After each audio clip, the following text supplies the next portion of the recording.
나눌 말씀이 이제 다시 이제 로마서인데, 로마서가 이 어떤 이론 또는 교리적인 내용들로 되어 있고 정말 설교가 필요한 내용들입니다.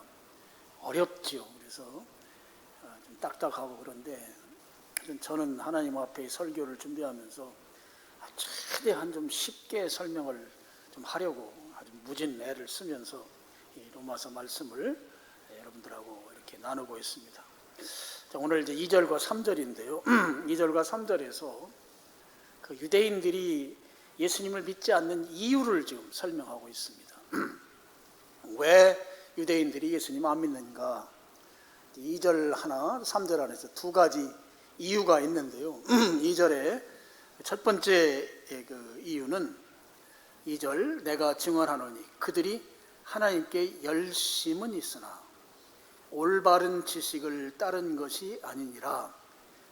여기 올바른이란 말은 이제 우리 헬라어 원문 성경을 제가 보는데요. 거기는 올바른이란 말은 없어요. 그래서 우리말 성경도 이렇게 작은 글씨로 써놨습니다. 지식에 따른 것이 아니다 이렇게 되어 있습니다. 그러니까 무슨 말인가 하면 열심은 뭐 인정할 만하다는 거예요. 하나님께 대해서 열심은 인정할 만한데 그들은 그 지식이 없기 때문에 그들이 원하는 결과라고 하는 것은 하나님으로부터 구원받음이죠. 그것을 얻지 못한다 하는 것입니다. 열심히 이제 시험 치르기 위해서, 중간고사 치르기 위해서 열심히 공부했어요. 월요일 날 영어 시험을 친다고 해서 영어 시험을 열심히 준비해서 영어 시험 치르려고 월요일 이제 학교를 갔는데 가서 보니까 내가 잘못 전달받은 거예요. 영어 시험은 중간고사를 안 치른대요. 그리고 월요일 날 치는 시험이 국사 시험을 치른다는 거예요. 근데 국사 공부는 내가 하나도 안 했다고요. 그런 것과 같은 이치입니다. 오늘 2절 말씀에서 우리에게 중요하게 가르치는 교훈은 바로 구원받는 데 있어서 이 지식의 중요성입니다. 지식이 얼마나 중요하냐. 우리 잘 이거 생각 안 하고 넘어가는 부분인데요. 오늘 이거 지식 이야기를 좀 드리려고 그래요. 성경에서 우리에게 가르치는 지식은 크게 두 가지로 분류할 수 있습니다. 이제 한 가지는 이제 일반적 지식으로 제가 표현을 하겠습니다. 일반적 지식과 다른 한 가지는 계시적 지식입니다. 계시적 지식. 이 두 가지 지식으로 분류할 수 있는데요. 일반적 지식이라고 하면 이제 우리가 살아가면서 또는 학교 다니면서 공부하고 배우고 또 살아가면서 체험하고 그렇게 해서 터득한 지식을 이제 일반적 지식이라고 하죠. 그래서 우리가 다 이것은 동의하는 부분입니다.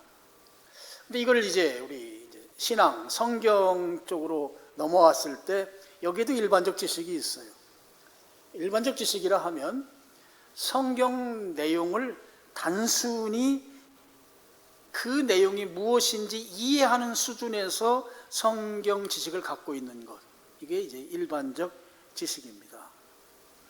여러분은 다 성경을 잘 알면 예수님 믿을 것 같지만 그렇지 않아요. 아주 성경에 아주 해박한데도 불구하고 예수님을 믿지 않는 성경학자들, 신학자들이 꽤 있습니다. 이런 사람들이 바로 성경을 잘 알죠. 근데 그건 지식적으로 아는 거예요. 그런 경우는 바로 이제 지식으로 분류했을 때 일반적 지식이다 이렇게 볼 수 있다는 거죠. 성경에도 이제 그런 인물들이 있습니다. 예를 들면 이제 마태복음 2장에 보면 그 예수님께서 베들레헴에서 탄생하시죠. 그랬을 때 저 동방 박사들이 아마 지금의 이라크나 아니면 이란 그쪽 지역에 있었던 사람들로 예측되는 동방 박사들입니다. 그들이 예수님께 경배하기 위해서 장거리 여행을 오죠. 와서 예루살렘에 도착해서 헤롯 궁에 찾아갑니다.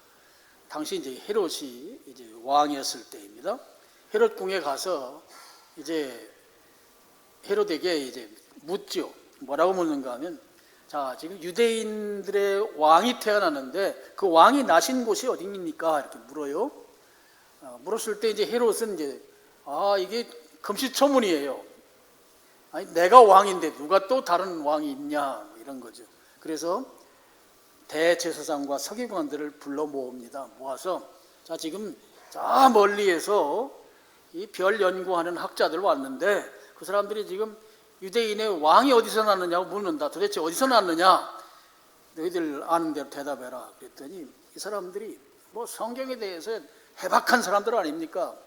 이 서기관이라고 하면 뭐 대표적으로 성경 연구가들이죠. 이 사람들이 이야기하는 겁니다. 예, 유대 땅 베들레헴에서 바로 메시아가 태어난다고 했습니다. 바로 구약 선지자들이 그렇게 예언해 놓고 있습니다. 여러분, 대제사장들과 서기관들, 이 사람들은 아주 유대인 공동체의 아주 고위 관료들 아닙니까? 그 사람들은 지식적으로는 성경에 대해서 너무나 잘 알고 있었습니다. 그렇지만 동방 박사들은 그 예수님께 경배하는 믿음이 있었지만 이들은 우리 성경에 어디에도 예수님께 가서 경배했다는 이야기가 없어요. 그러니까 믿음에 이르는 지식이 아니었던 것이죠. 성경에 대해서 지식적으로는 잘 알지만 그 지식이 예수님을 믿는 데까지 이르지 못하는 지식, 이걸 일반적 지식이다 하는 거죠. 결정적인 문제는 뭔가 하면 그 지식으로는 구원받지 못한다 하는 것이에요. 자, 두 번째 지식은 제가 말씀드린 대로 계시적 지식이 있습니다. 이 계시적 지식이라고 하는 것은 무엇인가 하면 성령님께서 알게 해주셔서 또는 성령님께서 깨닫게 해주셔서 비로소 알게 되는 지식을 계시적 지식이라고 그래요. 자, 예수님은 우리를 구원하신 그리스도이십니다 라고 하는 이 명제에 대해서 여러분 아멘 하시죠? 예수님은 나를 구원하신 그리스도이십니다. 여러분, 이 아멘은 일반적 지식으로 고백하는 아멘이 아니고 계시적 지식, 성령님께서 그렇게 믿게 해주셔서 믿어진 지식으로 고백하는 것입니다. 예수님이 바로 나의 주님이십니다 라고 하는 것도 동일한 것이죠. 믿게 하셔서 믿어진 믿음으로 고백하는 것입니다. 그래서 이 계시적 지식은 초등학생도 고백할 수 있는 지식이에요. 시골에 연세 많이 드신 할머님도 고백할 수 있어요. 우리가 속칭 가방끈이 길고 짧은과는 전혀 관계가 없어요. 성령님께서 나에게 깨닫게 해주셔서 믿게 해주셔서 내가 비로소 믿어진 지식, 이 지식이 바로 계시적 지식이라고 하는 것이죠. 성경에 그 예가 있습니다. 베드로의 고백 가운데 있습니다. 스크린에 한번 올려주시죠. 마태복음 16장 15절부터 17절입니다. 자, 15절 예수께서 이르시되 너희는 나를 누구라 하느냐. 지금 예수님이 여러분 성지순례 가신 분들은 알겠지만 쭉 북쪽으로 올라가다 보면 빌립보 가이사랴라고 하는 지역이 있어요. 그 지역에 가면 그 산이 있고 밑에 막 물이 막 솟아납니다. 좀 신비한 자연 현상이 일어나잖아요. 그곳에 온갖 이 신전들이 많이 있었어요. 지금은 뭐 다 파괴됐지만 그 앞에 와 사람들이 신전에 와서 그 제사 드리는 것을 보면서 예수님에 대해서 제자들에게 묻는 거예요. 너희 나를 누구라 하는가? 그랬더니 16절 시몬 베드로가 대답하여 이르되 주는 그리스도시요 살아계신 하나님의 아들이십니다. 하나님의 아들이라는 말은 유대인들의 이 신분 개념으로는 아들은 아버지와 동질적 개념이에요. 아버지와 같다는 뜻입니다. 그러니까 예수님은 주님이시고 그리스도이시고 하나님이십니다. 베드로가 그렇게 예수님께 고백했던 것이죠. 그랬을 때 예수님께서 그 말을 듣고 하신 대답입니다. 예수께서 대답하여 이르시되 바요나 시몬아 내가 복이 있다. 이를 내게 알게 한 이는, 안다 지식이잖아요. 알게 한 이는 혈육이 아니요 혈육이 알게 했다고 하면 그것은 일반적 지식이에요. 혈육이 아니다는 거죠. 그러면서 누가 알게 했는가 하면 하늘에 계신 내 아버지시니라 그랬습니다. 아버지 하나님이 알게 하셨다. 이게 바로 계시적 지식이라는 거죠. 그러니까 우리가 예수님은 주님이십니다, 그리스도이십니다. 그리스도란 말은 구세주라는 뜻이죠. 나를 구원한 유일한 분이시라는 뜻입니다. 그 예수님은 바로 하나님이십니다 라고 하는 이 고백은 계시적 지식으로 알게 된 것이다 하는 거예요. 계시적 지식은 오늘날 여기 성경에는 하나님으로 되어 있지만 오늘은 우리 성령님이 계십니다. 성령님께서 예수님이 주님이시고 그리스도 메시아이신 것을 믿도록 만들어주시는 그런 지식이 바로 계시적 지식이다 하는 거예요. 지금 우리는 예수님을 믿습니다. 예수님을 주님으로 믿고 그리스도 구세주로 믿습니다. 이 믿음은 성령님께서 나로 하여금 믿게 해주셔서 믿어진 믿음이에요. 이 표현이 상당히 중요해요. 성령님이 믿게 해주셔서 믿어진 믿음. 내가 막 믿으려고 막 애써서 생겨진 믿음이 아니고 성령님이 믿게 해주셔서 믿어진 믿음이다. 그런 사람들이 있잖아요. 믿고 싶은데 막 안 믿어져서 못 믿겠다. 내가 믿으려고 할 때는 안 믿어지는 거예요. 그런데 성령님께서 어느 날 설교 말씀을 듣는 중에 아니면 성경을 묵상하는 중에 아니면 가만히 창가에 앉아서 밖을 내다보는 중에 깨달음을 주시면서 믿어지는 믿음이 확 들어와가지고 그때부터는 절대 의심이 안 되고 막 믿어지는 이 믿음, 이게 바로 성령님께서 나로 하여금 믿어지게 해주셔서 믿는 믿음, 그 믿음이라고 하는 것이죠. 그 믿음이 바로 구원받게 하는 믿음입니다. 그래서 이것은 나이 불문하고 이것은 배움에 많고 적음 불문하고 믿을 수 있는 믿음이다 하는 것이죠. 우리 교회 역사가 예수님 오신 이후로 2000년 정도 됐잖아요. 근데 교회 역사 가운데 이 믿는 것하고 지식, 이 둘의 관계에 대해서 굉장히 중요하게 여기고 아주 큰 이슈로 삼았던 그런 시대가 있었어요. 언제부터 이런 일이 있었는가 하면 예수님 오시고 약 한 400여 년 지난 한 4, 5세기 경에 아주 유명한 인물 어거스틴이라고 하는 인물이 있어요. 이분은 원래 아프리카 사람입니다. 북아프리카 알제리 출신인데요. 이분의 어머니가 더 유명하죠. 어머니가 아들이 이방 종교의 이교에 빠져가지고 그렇게 타락하고 방탕한 생활을 할 때 엄마가 눈물로 기도해서 다시 회복시킨 아들이 이게 어거스틴인데 이 어거스틴이 대단한 인물이에요. 우리 교회 역사에서 어거스틴은 바울 다음으로 신학적인 체계를 세운 인물입니다. 이 인물은 뭐라고 주장했는가 하면 믿음과 지식 이 둘 중에 믿음이 앞에 있다. 믿어야 알 수 있다 그랬습니다. 믿는 것이 먼저다 하는 거예요. 그걸 이제 자기의 그 신학적인 주장으로 쭉 주장해 왔어요.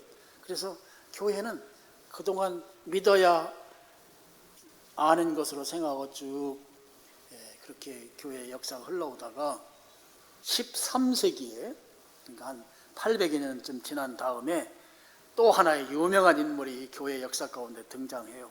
그 사람은 토마스 아퀴나스라고 하는 사람이에요. 아퀴나스라는 사람이 나와서 이분은 이제 어거스틴 얘기하고 정반대 이야기를 해요. 믿어야 아는 게 아니고 믿음이 먼저가 아니고 아는 게 먼저라는 거예요. 알아야 믿지. 그래서 알아야 믿는다고 주장했던 인물입니다. 그래서 이 둘, 믿음과 지식, 믿음과 암 또는 암과 믿음, 지식과 알의 이 관계, 우선순위 관계를 이 둘이 서로 그렇게 대립적으로 큰 이슈를 만들면서 왔습니다. 그래서 이 13세기 아퀴나스는 우리가 이분이 이제 스콜라주의자라고 그래요. 이 스콜라라는 말이 오늘날 영어에 스쿨이라는 말이 여기에서 왔어요. 그러니까 이 지식이라는 걸 앞세웠기 때문에 학교에서 우리가 배우잖아요. 그래서 이 현대 이 교육기관이 생기는데 그 근원이 아퀴나스에게 있습니다. 그만큼 우리 현대사를까지 아주 큰 물줄기를 만들었던 지성들이죠. 어거스틴과 아퀴나스입니다. 이제 그런 어떤 것이 먼저다 하는 이런 이 큰 이슈를 가지고 교회 역사가 흘러왔지만, 그러면 성경에서는 그럼 어느 쪽 손을 들어주는가 봤더니 이게 성경도 어느 쪽 손을 들어주지 않고 있는 걸 발견할 수 있어요. 자, 요한복음 6장 67절 69절입니다. 제가 읽습니다. 이 예수께서 12제자에게 이르시되 너희도 가려느냐. 지금 다 사람들이 떠난 상황이에요. 왜 떠났는가 하면 요 전에 무슨 일이 있었는가? 오병이어를 가지고 5,000명이 먹는 역사가 있었거든요. 그 역사 이후에 다시 예수님한테 와서 좀 그런 먹을 거 기대했는데 예수님이 야, 내가 바로 생명의 떡이다. 나를 먹고 마셔야 영원히 산다. 이런 얘기를 하니까 사람들이 다 떠났다고요. 떠났을 때 예수님이 제자들에게 물은 거예요. 너희들도 날 떠날 건가요?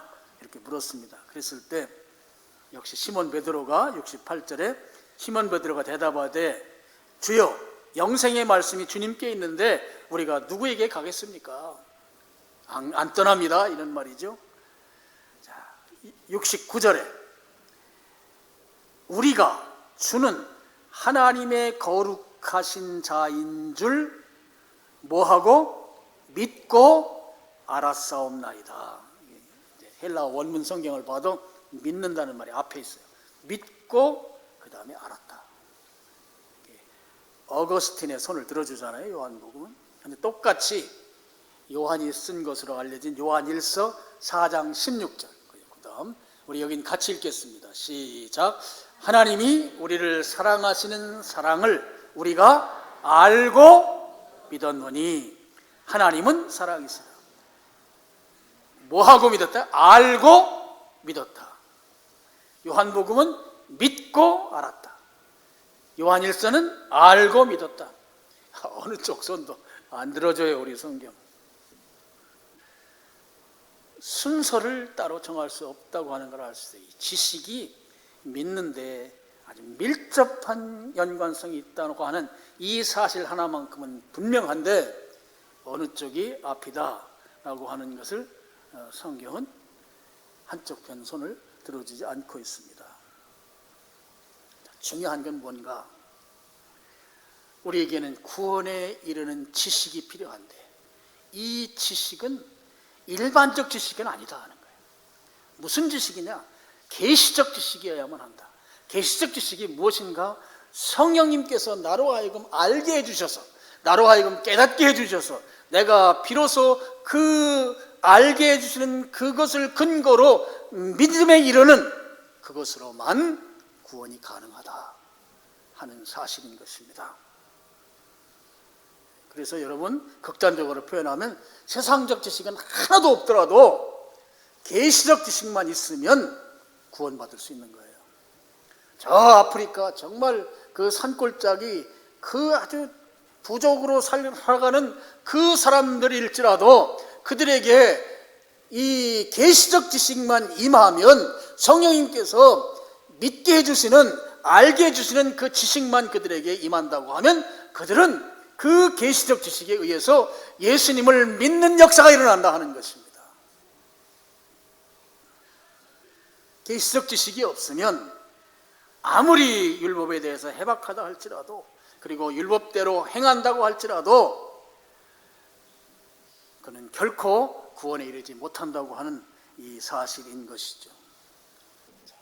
2절에 이 지식이 필요한데 그 지식은 바로 성령님이 믿게 해주시는 그 지식, 계시적 지식이 중요하다. 우리 2절이 우리에게 주는 하나의 중요한 가르침입니다. 그 다음에 이제 두 번째로 유대인들이 예수님을 믿지 않는 이유, 유대인들의 문제는 3절에 있습니다. 3절, 하나님의 의를 모르고 그랬습니다. 자, 이들에게 있어서 예수님을 믿지 않는 이유가 하나님의 의를 모르기 때문이다 하는 것이죠.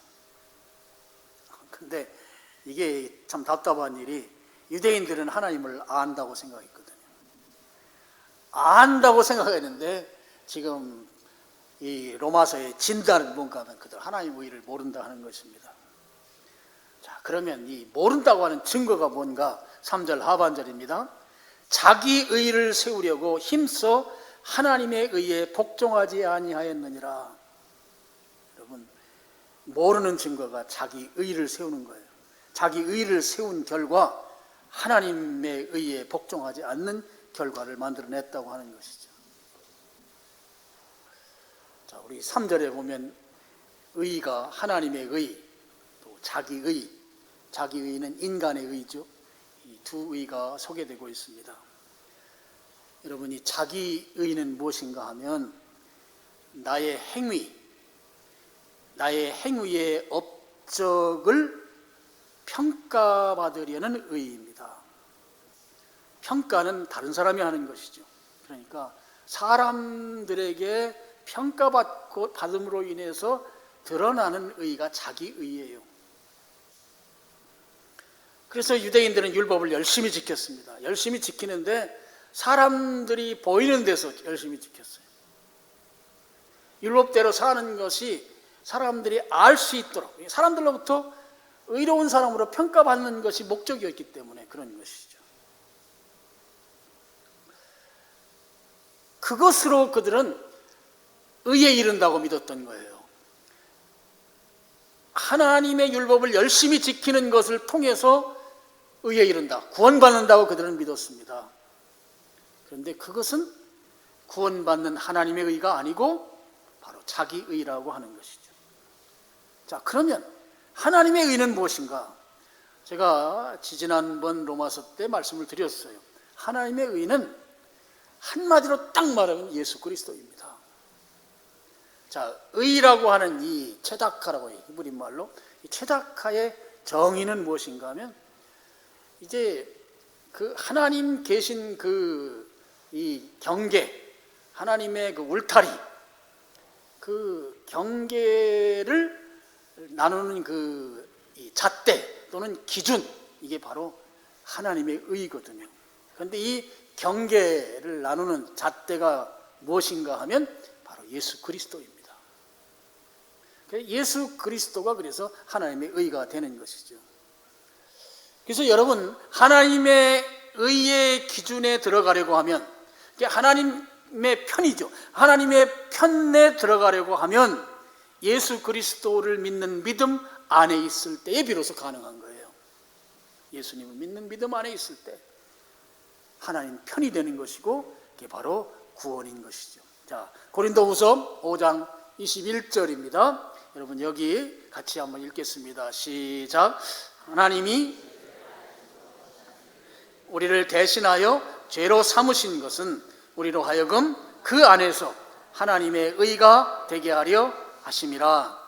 하나님이 죄를 알지도 못하는 이, 이게 바로 예수 그리스도시죠. 예수님을 우리를 대신하여 죄로 삼으신 것은 우리로 하여금 그 안에서, 그 안에는 예수 그리스도 안에서 하나님의 의가 되게 하려 하십니다. 그게 바로 예수님이 하나님의 의의 경계선이에요. 그래서 그 안으로 들어갈 수 있는 것은 예수님께서 우리를 대신해서 십자가에 죽으신 그 결과를 믿음으로 말미암아 그 안에 우리가 들어갈 수 있다. 그걸 바로 하나님의 의 안에 있다. 그래서 우리가 의인이 된 것이죠. 이 의인 된 것을 의롭다함을 받았다 이렇게 표현하고, 이걸 이제 칭의, 의롭다고 칭함받는다고 표현하는 거예요. 그래서 우리 성도의 의는 칭의예요. 칭의. 의롭다고 인정받은 의라는 말이죠. 자, 빌립보서 3장 9절도 같이 읽겠습니다. 내가 하나 가진 의는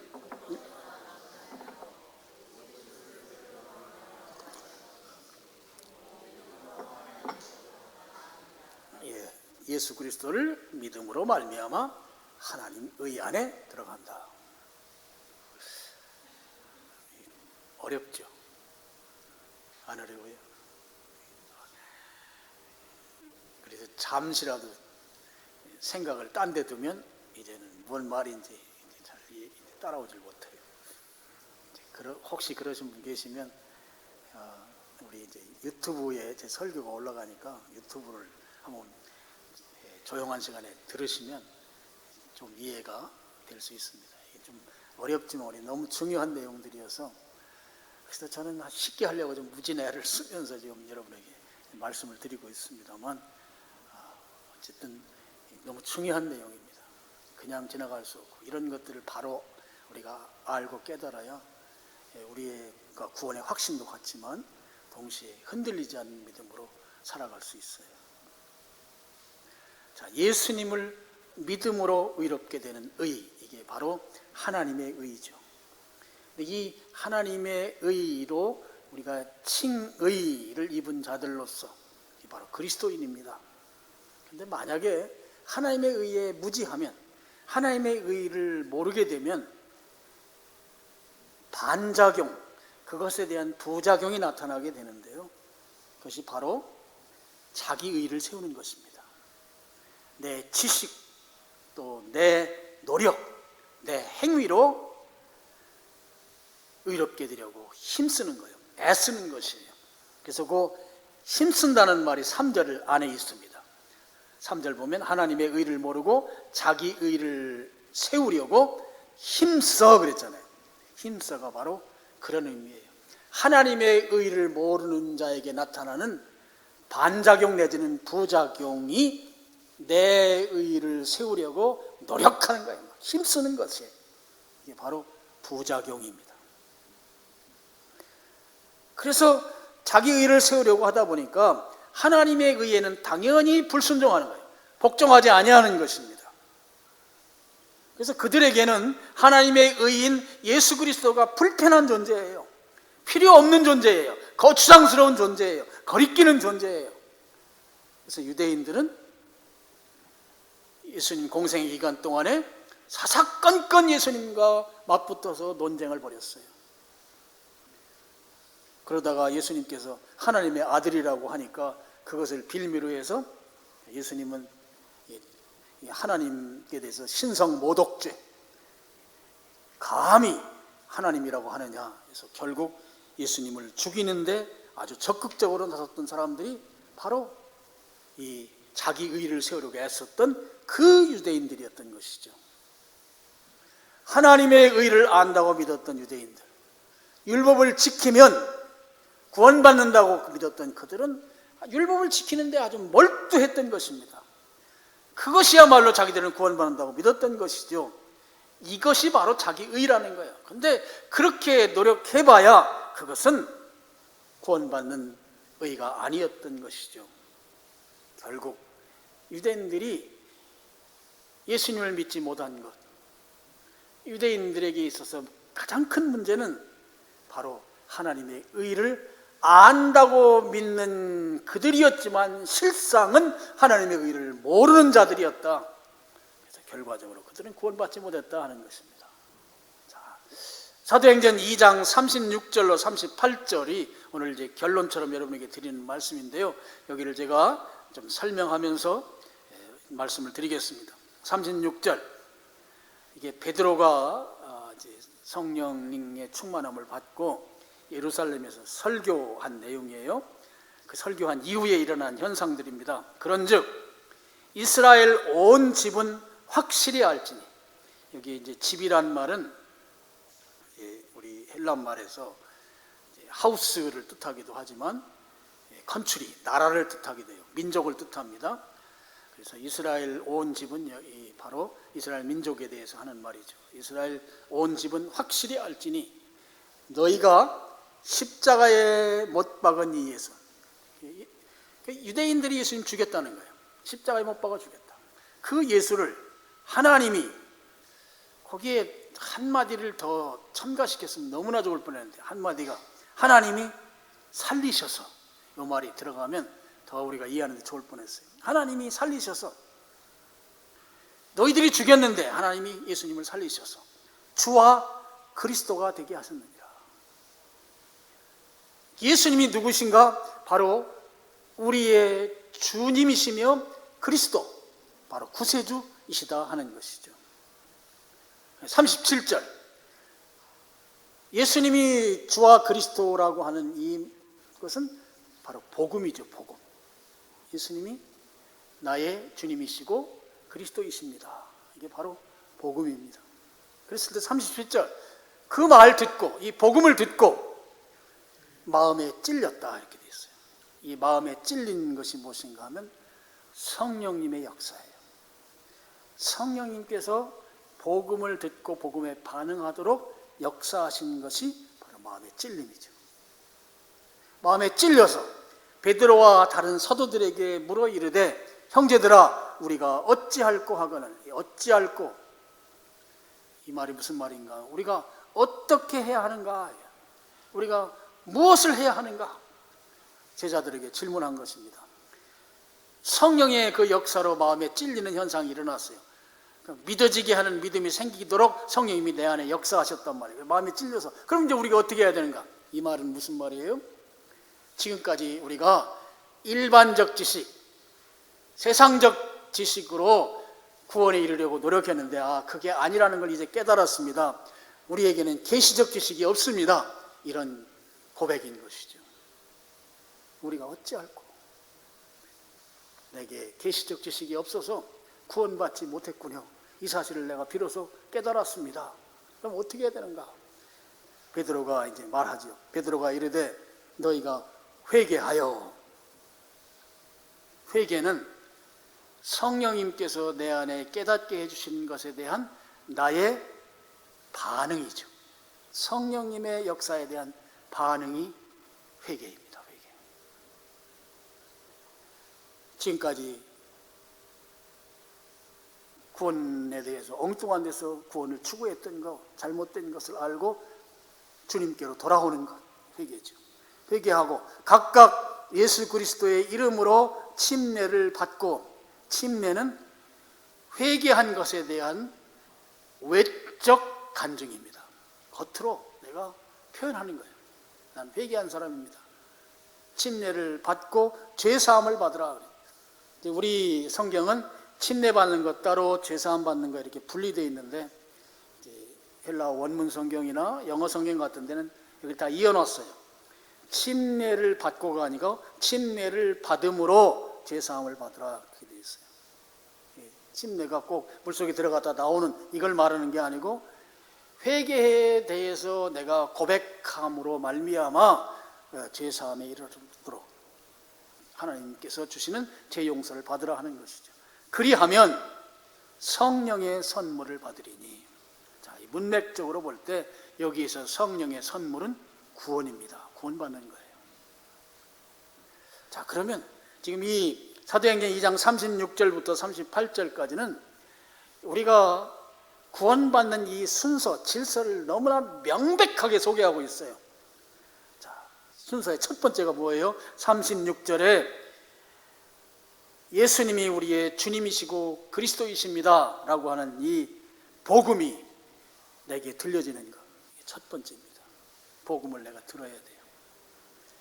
예수님이 나의 주님이시고 그리스도입니다. 구세주입니다. 자, 이게 첫 번째. 그 다음에 두 번째 반응은 바로 마음에 찔리는 현상이 일어나야 돼요. 그러니까 찔리는 것은 내가 찔러서 아픈 게 아니고 성령님께서 내 마음에 찔리는 마음을 주셔야 되는 거예요. 성령님이 주셔서 내 마음에 찔리는 현상, 이 복음을 듣고 마음에 찔리는 성령의 역사가 내게 나타나는 것이 두 번째입니다. 그 다음에 세 번째, 성령의 역사에 대한 반응으로서 38절에 회개하는 것입니다. 성령님께서 내 마음에 찔림으로 인해서 내가 거기에 대해서 하는 반응이 회개 반응이에요. 회개 반응. 내가 이제는 그렇게 살지 않겠습니다. 예수님 믿고 정신 차리고 똑바로 살겠습니다. 이게 세 번째 반응이죠. 그렇게 하면 하나님께서 우리의 그 잘못 살아온 것을 용서해 주신다는 거예요. 죄 사함을 받으라 하는 것은 죄 용서에 대한 은혜를 하나님 주신다는 거죠. 성령의 역사도 하나님이고 죄 용서도 하나님이고 그 다음에 마지막으로 우리에게 주시는 선물, 성령의 선물, 바로 구원을 주신다는 것이죠. 여러분, 구원받는 역사가 아주 분명하게 소개되는 것이 사도행전 2장 36절로 38절이에요. 복음을 듣고 성령의 역사에 의해서 마음의 찔림이 일어나면 그 성령의 역사에 대한 반응으로 회개 현상이 일어나고, 그 회개하게 되면 하나님께서 우리에게 죄를 용서해 주시고, 죄를 용서해 주심으로 말미암아 우리에게 나타나는 최종적인 결과가 구원에 이르는 것이죠. 구원. 이게 바로 성령의 선물이다 하는 것입니다. 자, 오늘 우리는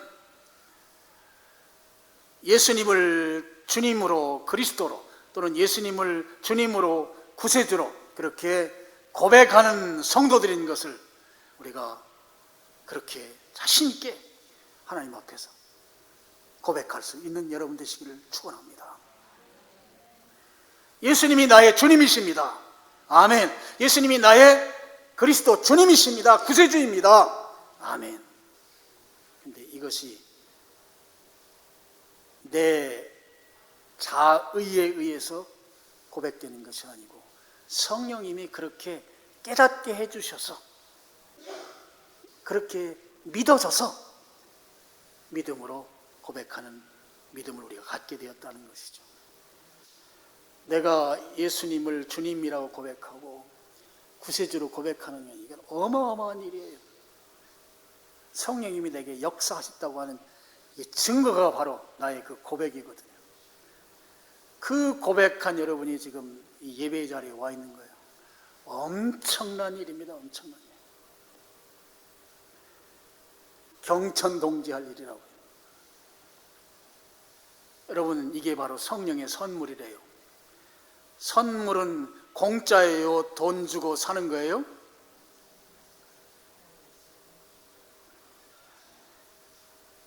목사님이 나를 너무 무시한다. 그걸 질문이라고 하냐? 선물이 공짜예요? 돈 들어가는 거예요? 공짜예요. 그러면 선물은 귀한 거예요? 아니면 하찮은 거예요? 귀한 거예요.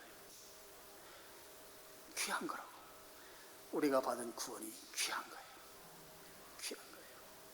여러분, 그 귀한 거를 받은 자들입니다. 정말 여러분 예수님을 주님으로, 구세주로 정말 주님 앞에 고백할 수 있습니까? 그럼 이 귀한 선물을 받은 거예요. 이 귀한 선물은 우리에게 어떤 결과를 주는가 하면 영원히 사는 복을 주세요. 영생, 그 다음에 복락,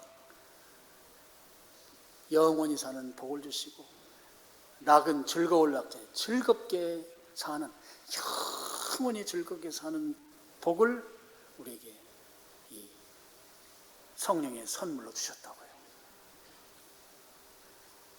이 사실을 믿으십니까? 자, 믿는 우리가 오늘 우리가 어떻게 살아야 되겠어요? 영생 복락의 선물을 받은 자로, 구원받은 자로서 우리는 오늘 당당하게 살아야 돼요. 주눅 들어서 살면 안 돼요. 당당하게 살아야 돼요. 자신감 넘치게 살아야 돼요. 제가 지난번에 말씀드렸잖아요.